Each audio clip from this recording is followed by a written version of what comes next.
जब ब्रह्मांड में शस्त्र निष्फल हो जाए, जब देवता मौन हो जाए, जब शक्ति हार जाए, तब जन्म होता है माया का। आज हम तिलोत्तमा की कहानी में उतर रहे हैं, लेकिन रुकिए, यह किसी अप्सरा की कहानी नहीं है जिसे हम अक्सर सुनते आए हैं। यह उस दैवीय योजना के सबसे गूढ़ अध्याय का विश्लेषण है जो युद्ध लड़े बिना ही उसका अंत कर देती है।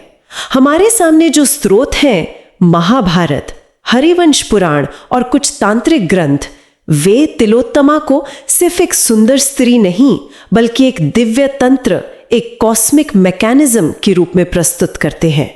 तो आज का हमारा मिशन है इस कहानी की परतों को हटाकर उस सिद्धांत को समझना जहां सौंदर्य ही ब्रह्मास्त्र बन जाता है। और इस सिद्धांत को समझने के लिए हमें उस समय में जाना होगा जब सृष्टि पर एक ऐसा संकट आया था जिसका कोई समाधान नहीं था। एक ब्रह्मांडीय गतिरोध। दो असुर भाई थे, सुंद और उपसुंद। उन्होंने ऐसी कठोर तपस्या की कि स्वयं ब्रह्मा को प्रकट होना पड़ा और उन्होंने वरदान मांगा अमरता का। जब वो नहीं मिला तो उन्होंने एक ऐसा वरदान मांगा जो अमरता जैसा ही था। हाँ। और वो वरदान ही सारी समस्या की जड़ था, है ना, कि उनकी मृत्यु अगर होगी तो सिर्फ एक दूसरे के हाथों ही होगी। कोई तीसरा, चाहे वो देवता हो, असुर हो या कोई और शक्ति, उन्हें मार नहीं सकता। बिल्कुल, ये एक ऐसा सुरक्षा कवच था जिसे कोई भेद नहीं सकता था। और इस शक्ति के मिलते ही उन्होंने ब्रह्मांड में हाहाकार मचा दिया। हमारे स्रोत बताते हैं कि उन्होंने देवलोक पर आक्रमण किया, यज्ञों को अपवित्र किया, ऋषियों को मारा और तीनों लोकों में भय का साम्राज्य स्थापित कर दिया। इंद्र का सिंहासन डोल गया, देवता असहाय होकर छिपने लगे। स्थिति ऐसी थी कि शक्ति का संतुलन पूरी तरह बिगड़ चुका था। हर शस्त्र, हर मंत्र, सब कुछ विफल हो गया था। तो ये एक तरह का ब्रह्मांडीय चेकमेट था, एक ऐसी स्थिति जिसका नियमों के अंदर कोई हल ही नहीं था। सही कहा, चेकमेट। वे उस वरदान से बंधे हुए थे। यहीं पर कहानी एक दिलचस्प मोड़ लेती है। जब सारे देवता मिलकर ब्रह्मा के पास गए तो उन्होंने एक बहुत गहरी बात कही जो इस पूरे विश्लेषण का केंद्र है। उन्होंने कहा, जहां बल और शस्त्र व्यर्थ हो जाते हैं वहां माया को अपना कार्य करने देना चाहिए। माया को अपना कार्य करने देना चाहिए। ये सुनने में जितना सरल लगता है उतना है नहीं। और यहीं से तिलोत्तमा की रचना का विचार आता है। लेकिन स्रोत कहते हैं कि उनका जन्म नहीं हुआ, उनकी रचना की गई। इन दोनों में क्या फर्क है? बहुत बड़ा फर्क है। जन्म एक जैविक प्रक्रिया है, लेकिन तिलोत्तमा की रचना एक ब्रह्मांडीय अभियांत्रिकी थी, एक कॉस्मिक इंजीनियरिंग का उदाहरण। अच्छा। हरिवंश पुराण इसे एक सिद्ध प्रयोग कहता है। मतलब एक ऐसा प्रयोग जिसे किसी खास उद्देश्य के लिए पूरी सटीकता से तैयार किया गया हो। ब्रह्मांडीय अभियांत्रिकी, ये सुनने में बहुत बड़ा कॉन्सेप्ट लगता है। इसे थोड़ा आसान शब्दों में समझाएंगे, जैसे क्या मिलाया गया था इस रचना में? सोचिए, जैसे कोई वैज्ञानिक प्रयोगशाला में अलग अलग केमिकल्स मिलाकर एक नया शक्तिशाली कंपाउंड बनाता है। ठीक है। वैसे ही ब्रह्मांड ने ब्रह्मांड की सबसे उत्कृष्ट चीजों के अंश या कण इकट्ठा किए। उन्होंने हर चीज में से सौंदर्य का सार निकाला। रत्नों से उनकी चमक, कमल से उसकी कोमलता, चंद्रमा से उसकी शीतलता, सूर्य से उसका तेज, हर तत्व का सबसे उत्तम अंश। हाँ, तिल तिल करके जोड़ा गया। इसीलिए उनका नाम तिलोत्तमा पड़ा, अर्थात वो जिसका हर कण उत्तम हो। वो कोई व्यक्ति नहीं बल्कि सौंदर्य के सिद्धांत का साकार रूप थी। वाह! तो वो सिर्फ सुंदर नहीं थी, वो स्वयं सौंदर्य थी, एक चलता फिरता विचार।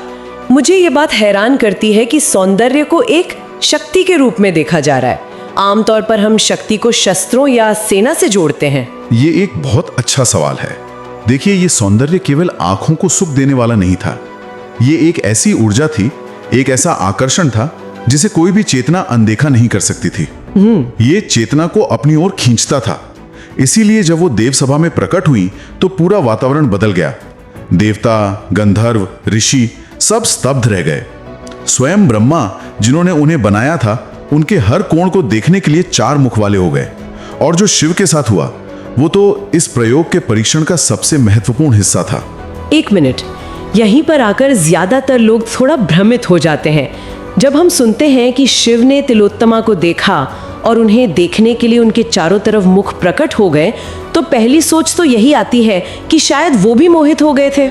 क्या हमारे स्रोत इस आम धारणा को पूरी तरह खारिज करते हैं? हाँ, पूरी तरह से। तांत्रिक ग्रंथ इसे मोह नहीं बल्कि परीक्षण कहते हैं। ये उस दिव्य तंत्र का क्वालिटी चेक था। Quality check? बिल्कुल। देखिए, हमारे पास दो आंखें हैं जो बाहरी दुनिया यानी भ्रम को देखती हैं, लेकिन शिव के पास एक तीसरा नेत्र भी है, ज्ञान का नेत्र, जो सत्य को देखता है। जब तिलोत्तमा उनके सामने से गुजरी तो शिव ने उन्हें अपनी दो आंखों से नहीं बल्कि तीसरे नेत्र से देखा। उन्होंने माया को माया के रूप में नहीं बल्कि सत्य की दृष्टि से देखा। तो आप कह रहे हैं कि शिव का तीसरा नेत्र खोलना मोह में पड़ना नहीं था, बल्कि मोह का विश्लेषण करना था, जैसे कोई वैज्ञानिक माइक्रोस्कोप से किसी चीज को देख रहा हो। बिल्कुल सही।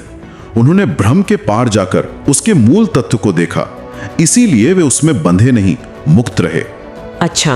और ये एक स्पष्ट संदेश था, जो माया को दो नेत्रों से देखेगा, मतलब अपनी इंद्रियों और इच्छाओं से, वो बंधेगा, लेकिन जो उसे तीसरे नेत्र यानी विवेक और ज्ञान से देखेगा वो मुक्त रहेगा।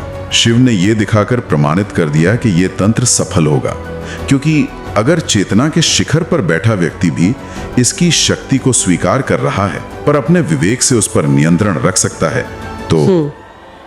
तो ये तय था कि ये उन असुरों पर काम करेगा जिनकी चेतना वासना और अहंकार से ढकी हुई थी। हाँ, बिल्कुल। तो इस दिव्य परीक्षण के बाद जब ये तंत्र प्रमाणित हो गया, तब इसका असली प्रयोग कैसे हुआ? सुंदर उपसुंद का सामना कैसे हुआ? यहाँ कथा अपने चरम पर पहुंचती है। स्रोत इस बात पर बहुत जोर देते हैं कि तिलोत्तमा ने क्या नहीं किया। वो विंध्य पर्वत पर गईं, जहां दोनों भाई अपनी विजय का उत्सव मना रहे थे। वो बस वहां एक तालाब के किनारे फूल चुनने लगी। बस उन्होंने कोई आमंत्रण नहीं दिया, कोई इशारा नहीं किया, एक शब्द नहीं कहा। वो बस वहां। ये बात मुझे सबसे ज्यादा हैरान करती है। उन्होंने कुछ कहा नहीं, कुछ किया नहीं, सिर्फ उनकी मौजूदगी ने ही सब कुछ बदल दिया। ये कैसे संभव है? ये उपस्थिति की शक्ति क्या है? यही माया की सबसे बड़ी शक्ति है। वो आक्रमण नहीं करती, वो केवल प्रकट होती है।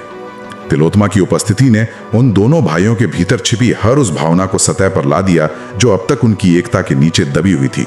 उनकी वासना, उनका अहंकार, किसी चीज पर कब्जा करने की उनकी प्रवृत्ति, जो भावनाएं सोई हुई थीं, वे सब एक साथ उबल पड़ी। और यहीं से उनका पतन शुरू हुआ। जो एकता उनकी सबसे बड़ी शक्ति थी, वही सबसे पहले टूटी। ठीक वहीं पर तिलोत्तमा को देखते ही दोनों एक साथ उनकी ओर बढ़े। सुन ने उनका हाथ पकड़कर कहा, यह मेरी पत्नी बनेगी। उसी पल उपसुंद ने कहा, नहीं, यह मेरी पत्नी है, मैंने इसे पहले देखा। जो भाई एक दूसरे के लिए जान देते थे, वो एक दूसरे के शत्रु बन गए। वे भूल गए कि वे भाई हैं, वे अपना वरदान भूल गए, वे अपनी शक्ति का स्रोत भूल गए। उनका सारा ध्यान उस सौंदर्य पर केंद्रित हो गया जिसे वे एक वस्तु की तरह जीतना चाहते थे। और फिर वही हुआ जिसके लिए ये सारी योजना बनी थी। हाँ, ये मेरी है, नहीं ये मेरी है। ये विवाद इतना बड़ा कि दोनों ने अपनी गदा उठा ली और एक दूसरे पर आक्रमण कर दिया। और वही वरदान जो उन्हें अजेय बनाता था कि कोई तीसरा उन्हें नहीं मार सकता, उनके विनाश का कारण बन गया। उन्होंने एक दूसरे को मार डाला और तिलोत्तमा वो मौन खड़ी देखती रही। तो तिलोत्तमा ने एक भी शस्त्र नहीं उठाया। वो कारण नहीं थी, वो एक दर्पण थी, एक ऐसा आईना जिसने उन असुरों को उनके भीतर का असली चेहरा दिखा दिया। इससे बेहतर तरीके से इसे नहीं कहा जा सकता। जो उनके भीतर था, काम, क्रोध, लोभ, अहंकार, वही बाहर आकर उनके विनाश का कारण बना। यही माया का परम स्वरूप है। वो कुछ करती नहीं, बस होने देती है। वो केवल उस प्रक्रिया को गति देती है जो पहले से ही भीतर मौजूद है। मतलब तिलोत्तमा ने असुरों को नहीं मारा? नहीं, उन्होंने असुरों के भीतर के असुर को जगा दिया और उस असुर ने उन्हें खत्म कर दिया। तो इसका असल मतलब क्या है? जैसा कि हमारे स्रोत इशारा करते हैं, ये सिर्फ एक कहानी से कहीं ज्यादा है। ये एक गहरा दार्शनिक सिद्धांत है। बिल्कुल। कुछ सतही व्याख्या हो सकती है कि वासना का अंत बुरा होता है, लेकिन महाभारत और विशेष रूप से तांत्रिक ग्रंथ इसे एक मनोवैज्ञानिक और आध्यात्मिक सिद्धांत के रूप में देखते हैं। और वो सिद्धांत क्या है? सिद्धांत ये है, जो भीतर से विभाजित है उसका अंत निश्चित है। सुंद और उपसुंद की शक्ति उनकी एकता में थी। जब तक वे एक थे वे अजेय थे। माया ने किसी बाहरी शक्ति से नहीं बल्कि उनके भीतर की कमजोरी को उजागर करके उसी एकता को तोड़ा। और तंत्र में तो स्त्री और पुरुष को प्रकृति और चेतना के रूप में देखा जाता है ना? क्या वो सिद्धांत यहाँ लागू होता है? हाँ, बहुत गहराई से। तंत्र के अनुसार स्त्री प्रकृति का स्वरूप है और पुरुष चेतना का। जब चेतना मतलब पुरुष असंतुलित, अज्ञानी और अहंकार से भर जाती है तो प्रकृति यानी स्त्री उसके लिए विनाश का कारण बन जाती है। बिल्कुल। तिलोत्तमा उस विनाशकारी शक्ति का ही सक्रिय रूप थी जिसे उन असुरों की असंतुलित चेतना ने स्वयं आमंत्रित किया था। वेदांत भी यही कहता है कि अज्ञान से उत्पन्न इच्छा ही सारे बंधन और विनाश का मूल है। तो क्या ये सिद्धांत आज भी लागू होता है कि हमारी बाहरी दुनिया में जो संघर्ष है, चाहे वो दो लोगों के बीच हो या दो देशों के बीच, वो असल में हमारे अंदर के विभाजन का ही प्रतिबिंब है? बिल्कुल, ये एक कालातीत सिद्धांत है।